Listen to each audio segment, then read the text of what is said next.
In Volume 1, we outlined the spectrum of corruption: manipulation, loyalty, bribery, extortion, blackmail, and psychopathy, which describes mechanically how corruption works. Volume 1 will be referenced in Volumes 2 and 3, so be sure to watch it first. In Volumes 2 and 3, we'll cover things that prevent a person from recognizing the truth, or obstacles to the truth. In a battle between truth and lies, the battleground is the human mind. In order to strengthen our ability to navigate through lies and arrive at the truth, we have to strengthen our understanding of the mind and the way it handles information.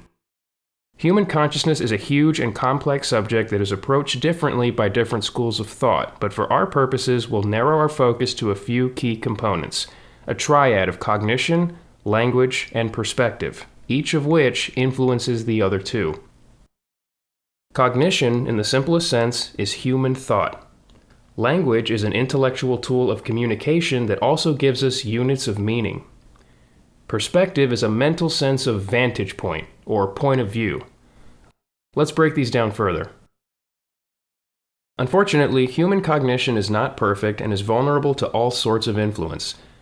Cognitive dissonance can be described as a psychological sense of unease or tension that is experienced when two or more contrary ideas or pieces of information are held in mind at the same time. Now, dissonance is the opposite of consonance. Things that are dissonant clash with each other, while things that are consonant mesh or agree with each other.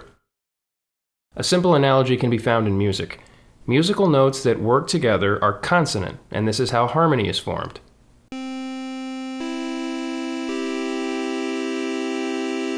Notes that don't work together are dissonant and often unpleasant to the ear. When faced with dissonance, the mind has a sort of urge to resolve the tension, and the simplest way to do that is to remove the dissonant note. Think of pieces of information that we use to form beliefs as musical notes. You have what you currently think and are met with a piece of information that agrees with it. This is consonant to your mind and bolsters your certainty of that belief.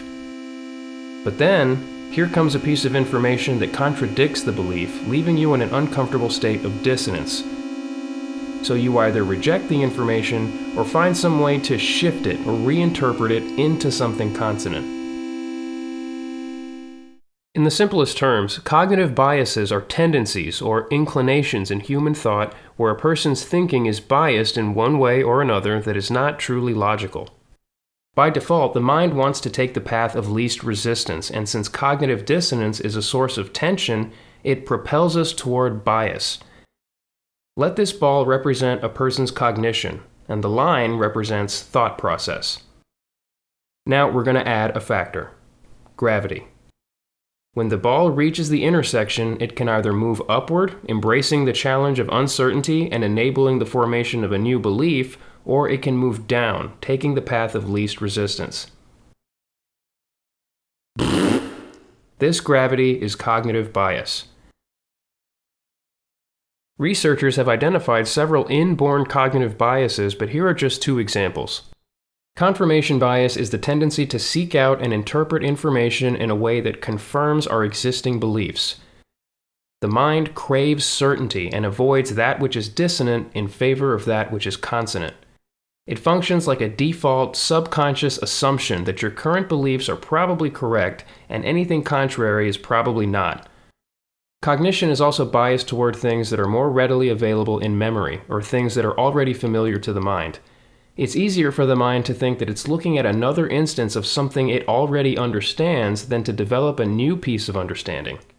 In a way, we interpret reality through experience-colored glasses, as though it's somehow more likely that we already understand than that we don't.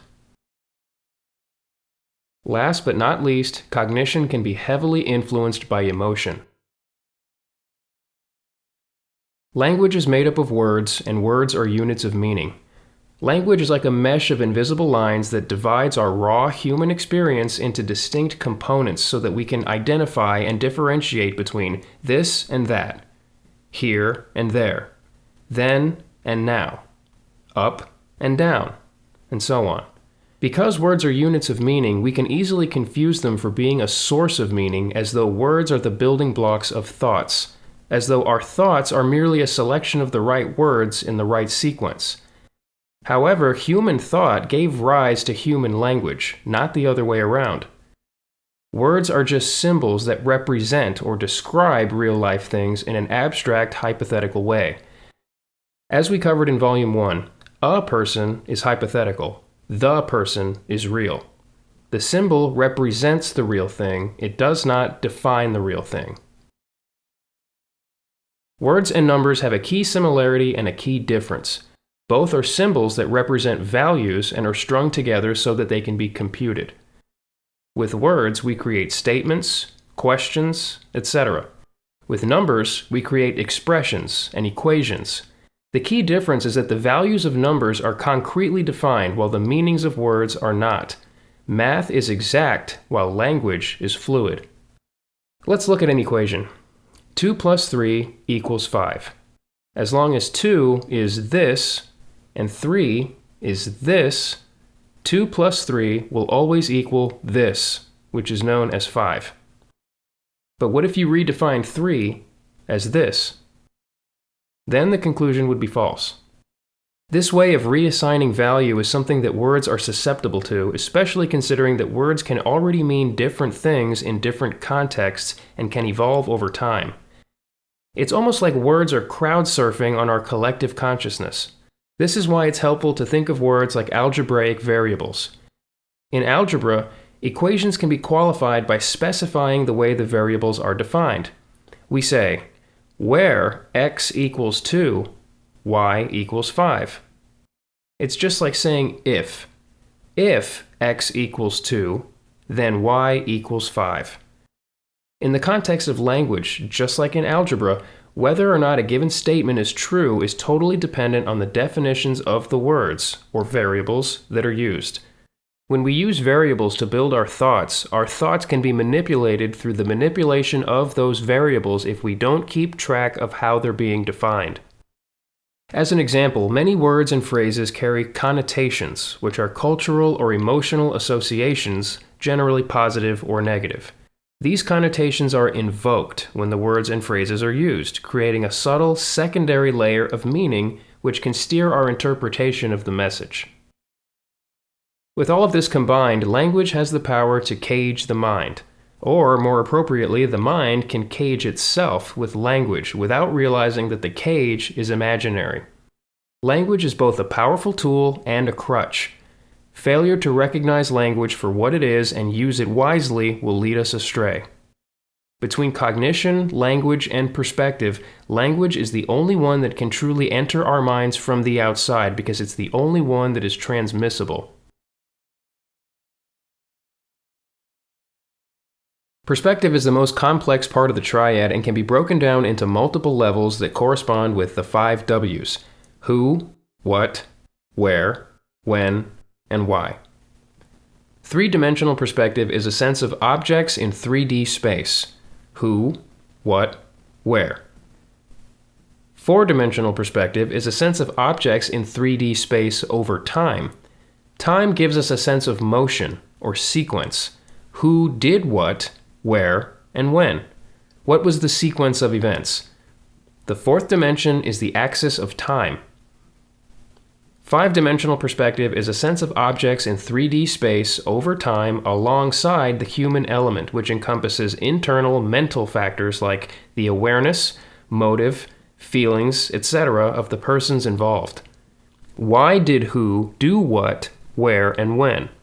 What internal human factors contributed to the external sequence of events? The 5th dimension is the axis of cognition. Our sense of perspective can be defined as the capacity to identify the contributing factors, or moving parts, that created the circumstances and the sequence by which they converged and led to your perceiving them. 5D perspective is an understanding of physical and mental circumstances in space and sequence. Perspective has a unique importance because it determines the orientation of a person's thoughts about a given thing. Perspective influences the starting point of cognition. This outlines the cognition-language-perspective triad. Cognition determines our use of language just as language shapes our cognition. Cognition determines our interpretation of perspective, while perspective determines the orientation of our cognition. Language conveys a sense of perspective just as perspective determines the way we think about language. In Part 2, we'll explore different ways that these three components in tandem can divert us away from the truth. This concludes Obstacles to the Truth, Part 1.